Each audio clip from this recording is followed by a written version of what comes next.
Hey guys, Tomo back again. Welcome to day 11 in life of the Galaxy Z Flip 5. If you have been following me on the journey so far, you probably have a sense of how well the battery has been performing so far.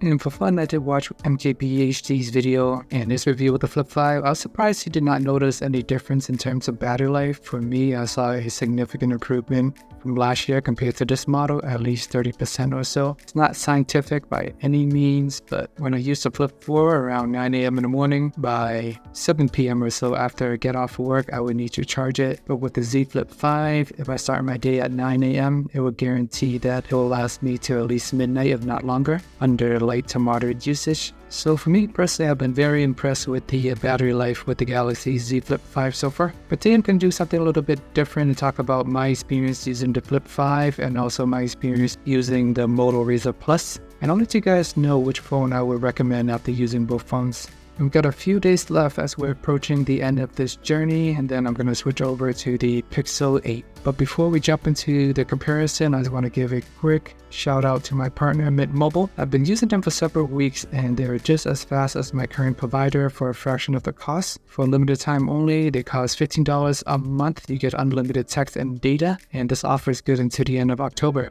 So be sure to check them out and the link in the description below to help my channel. Alright guys, now let's just jump into the comparison with the Z Flip 5 and a Moto Razr Plus. So screen size are both basically the same thing. The Motorola is kind of a tongue twister. I'll just say Razr Plus. The Razr Plus actually offer a higher refresh rate compared to the Z Flip 5, so if you are into that and you will notice it. Razr Plus got the edge there. I personally don't really care about 120Hz refresh rate, 60, 90. It doesn't really bother me that much one way or the other. I can use any of the above. There's some people, they are very picky about it and they will notice the difference. So Razr Plus got the edge there just in terms of pure spec for refresh rate. Samsung on the other hand do have the newer chip with the Snapdragon 8 Gen 2. This allows them to have the much better battery life that I mentioned earlier in the video. Razr Plus on the other hand is using a 1 year older chip, the Snapdragon 8 Plus Gen 1. It is pretty fast and efficient, but battery life wise the Gen 2 is much better. Camera, I'm going to give Samsung the edge here. Samsung have always ranked at the top in terms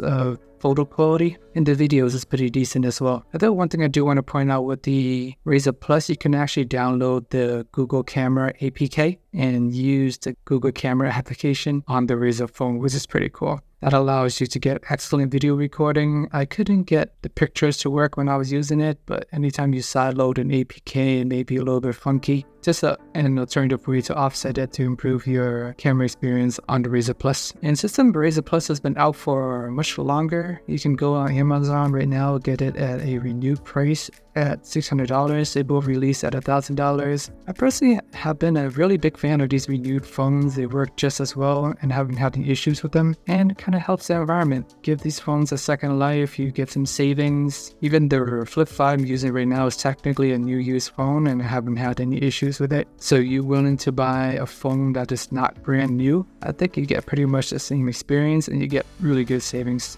But in general, with the Z Flip 5, if you're looking for the best possible performance and battery life, they are the better choice. However, you're looking for a higher refresh rate on both the inside and outer screen, the Motorola is the better choice. I personally think the Motorola Razr Plus, the screen looks better on the outside because it has a full display. Samsung got this weird, ugly folder shape cutout, but I think the full screen looks better. Samsung, for whatever reason, cheap out on the outer display with only a 720p display. Motorola has a high resolution and they have a high refresh rate on both the inside and outside screen. Samsung on the other hand offer 4 years of software updates compared to Razr Plus with only 3 years. And Razr Plus offer dust resistant and Samsung offer water resistant. In the past, the Z Flip 4 and all the prior flips, it does accumulate a lot of dust and get really dirty. But now this year with Samsung's newer hinge, everything closes completely flat. And then as a result of that, it prevents a lot of dust getting in, so I don't really notice it as much. Razr Plus just looks cleaner, has dust resistant. It doesn't have any IP water ratings, so just be careful if you're showering and getting the phone wet. In the past, I think I leaned towards dust resistant because it makes the foams look cleaner. But now I would rather have water resistant just because the new hinge is able to prevent a lot of dust from getting in, so it's not really that bad. Razr Plus, I find the outer screen easier to customize. I can really spend a whole day just using the cover screen and not have to open up my phone at all. Even customizing app, dragging things around, everything is just more practical, and it was built to be able for you to use the outer display. Razr Plus even have a desktop mode. You can manage your phone on your computer, you can use any apps, you can check notification. For whatever reason, Samsung left DeX off their $1,000 Z Flip phone, but they have it on their Galaxy S23 base model. When I'm using the Z Flip 5, when trying to customize the outer screen, it's just a lot harder. There's a lot of friction, and eventually you're going to hit a wall at some point, and it's just more work to customize. If you want to use any single app you want, you really have to want to do it and do some research, download Good Lock, and then download Multistar. Well, Motorola, they already have all these features built in, and it's more intuitive. If you want an app, you can just press add. You want to delete, you just press delete. Samsung, after doing all that, you download Good Lock and you want to take apps or remove app. Every time you do it, you have to open up the phone, which is really annoying for even little customization like that. But at the end of the day, whatever phone you choose is really up to you.